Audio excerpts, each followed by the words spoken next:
Sebanyak 103 warga negara asing asal Taiwan diamankan oleh Direktorat Pengawasan dan Penindakan Keimigrasian dalam operasi penumpasan sindikat penipuan online di Bali. Para WNA ini terjaring dalam operasi Satgas Bali Becik di sebuah villa di Marga, Tabanan, pada Rabu tanggal 26 Juni. Direktur Pengawasan dan Penindakan Keimigrasian Ditjen Imigrasi Safar Muhammad Godam menjelaskan bahwa para WNA tersebut diduga kuat melakukan aksi penipuan online atau scamming dengan menargetkan korban di Malaysia.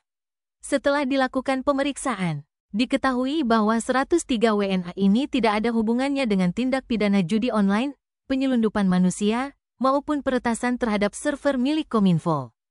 Mereka melakukan scamming dengan seluruh target adalah orang-orang yang berada di Malaysia. Tidak ada orang Indonesia yang menjadi korban.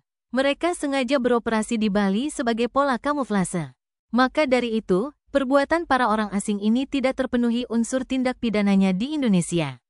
Dengan tidak terpenuhinya unsur tindak pidana di Indonesia, maka 103 WNA Taiwan ini akan segera dideportasi tanpa melalui proses pidana.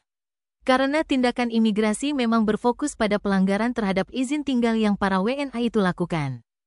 Biaya pendeportasian menjadi kewajiban dari keluarga pelaku ataupun negara asalnya.